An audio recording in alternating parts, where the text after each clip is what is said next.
Hello दोस्तों, स्वागत है आपका मेरे इस वीडियो में मैं आज आपको बताने वाला हूँ फिजिक्स के एक मोस्ट इम्पोर्टेंट टॉपिक के बारे में, जो कि है ऊर्जा, जिसे इंग्लिश में कहते हैं एनर्जी। आज हम जानेंगे कि ऊर्जा किसे कहते हैं, ऊर्जा क्या होती है और ऊर्जा का मात्रक और ऊर्जा के विभिन्न रूपों के बारे में हम इस वीडियो में जानेंगे। तो चलिए शुरू करते हैं। देखें, ऊर्जा इस इंग्लिश में कहते हैं एनर्जी। What is energy? देखें, किसी वस्तु या मनुष्य के कार्य करने की क्षमता ही उसकी ऊर्जा कहलाती है। यानी कि किसी वस्तु या मनुष्य के द्वारा कार्य करने की क्षमता ही उसकी ऊर्जा कहलाती है। क्षमता यानी कि कैपेसिटी, इसे इंग्लिश में कहते हैं कैपेसिटी। यानी कि किसी वस्तु या मनुष्य के कार्य करने की क्षमता ही हमारी ऊर्जा कहलाती है। जैसे कोई किसान होता है और वह खेत जोतता है, तो उसने जो कार्य करता है वह उसकी ऊर्जा कहलाती है। यानी कि हमें कार्य करने के लिए ऊर्जा की आवश्यकता होती है, और यह ऊर्जा हमें भोजन से मिलती है, और मशीनों को यह ऊर्जा पेट्रोल, विद्युत आदि इन स्रोतों से मिलती है। यानी कि किसी भी वस्तु या मनुष्य के जो कार्य करने की क्षमता होती है वह ऊर्जा कहलाती है, और कार्य करने के लिए हमें ऊर्जा की आवश्यकता होती है।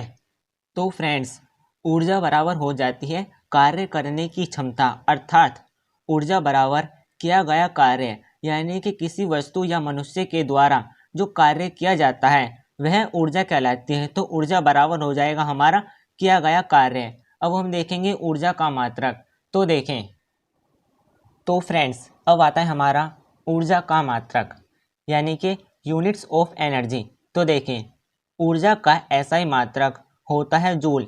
यानी कि ऊर्जा बराबर होती है हमारी कार्य, यानी कि ऊर्जा और कार्य बराबर होते हैं, इसलिए कार्य का मात्रक होता है जूल, इसलिए ऊर्जा का भी मात्रक हो जाएगा जूल। और सीजीएस पद्धति में ऊर्जा का मात्रक होगा अर्घ, यानी कि कार्य का मात्रक भी अर्घ होता है, और सीजीएस पद्धति में ऊर्जा का मात्रक भी अर्घ होता है।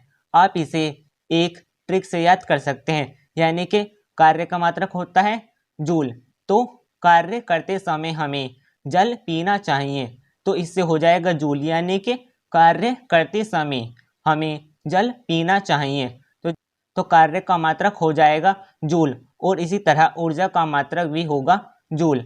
अब हम देखेंगे ऊर्जा के विभिन्न रूप। तो देखिए, ऊर्जा के रूप, यानी कि ऊर्जा के अनेक रूप हो सकते हैं, जैसे ऊष्मीय ऊर्जा, प्रकाश ऊर्जा, ध्वनि ऊर्जा, यांत्रिक ऊर्जा, गतिज ऊर्जा, स्थितिज ऊर्जा और विद्युत ऊर्जा और आदि। यानी कि ऊर्जा हमें विभिन्न रूपों में मिलती है, अर्थात ऊर्जा के अनेक रूप होते हैं, जैसे ऊष्मीय ऊर्जा, प्रकाश ऊर्जा, ध्वनि, यांत्रिक, स्थितिज ऊर्जा, विद्युत ऊर्जा आदि, और भी अनेक बहुत सारे रूप होते हैं। तो यह ऊर्जा होती है। अब हम देखेंगे ऊर्जा का संरक्षण का नियम। तो देखें, तो चलिए फ्रेंड्स, अब हम बात करते हैं ऊर्जा संरक्षण का नियम। तो देखें, ऊर्जा संरक्षण का नियम, ऊर्जा को न तो उत्पन्न किया जा सकता है और न ही नष्ट किया जा सकता है। ऊर्जा को केवल एक रूप से दूसरे रूप में बदला जा सकता है। यानी कि ऊर्जा को ना तो हम बना सकते हैं और ना ही ऊर्जा को हम खत्म कर सकते हैं।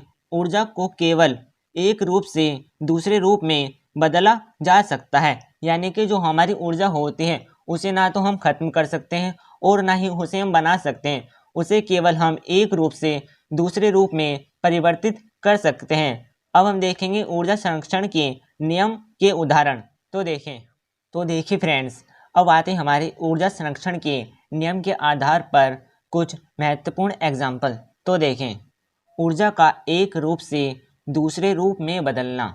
तो देखें, पहला, सौर सेल प्रकाश ऊर्जा को विद्युत ऊर्जा में बदल देती है। यानी कि जो हमारी सोलर लाइट होती है वह हमारे प्रकाश ऊर्जा को विद्युत ऊर्जा में परिवर्तित कर देती है। इसी तरह दूसरा, बल्ब या ट्यूबलाइट का जलना विद्युत ऊर्जा को प्रकाश ऊर्जा में परिवर्तित कर देता है। यानी कि जो हम बल्ब और ट्यूबलाइट जलाते हैं वह विद्युत से जलती हैं और वह हमें प्रकाश देती हैं, तो वह विद्युत ऊर्जा से प्रकाश ऊर्जा में परिवर्तित हो जाती है। तो देखा आपने, यहाँ पर ऊर्जा ना तो खत्म होती है और ना ही उत्पन्न होती है, वह सिर्फ एक रूप से दूसरे रूप में परिवर्तित हो जाती है।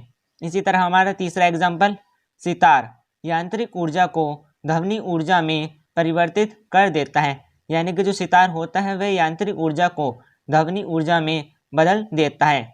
और मोमबत्ती का जलना रासायनिक ऊर्जा को प्रकाश ऊर्जा में परिवर्तित कर देता है। यानी कि जब हम मोमबत्ती को जलाते हैं तो वह रासायनिक ऊर्जा से प्रकाश ऊर्जा में परिवर्तित हो जाती है।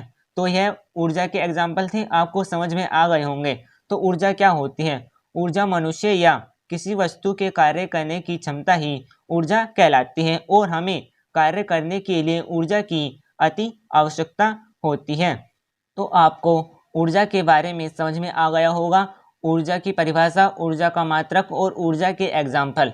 यदि आपको मेरा यह वीडियो अच्छा लगा हो तो मेरे वीडियो को लाइक कीजिएगा, चैनल को सब्सक्राइब कर लीजिएगा और साथ ही बेल आइकन को भी प्रेस कर लीजिएगा, जिससे आपको मेरे आने वाली वीडियो की नोटिफिकेशन मिलती रहे। हम मिलते हैं अगले वीडियो में, तब तक के लिए धन्यवाद।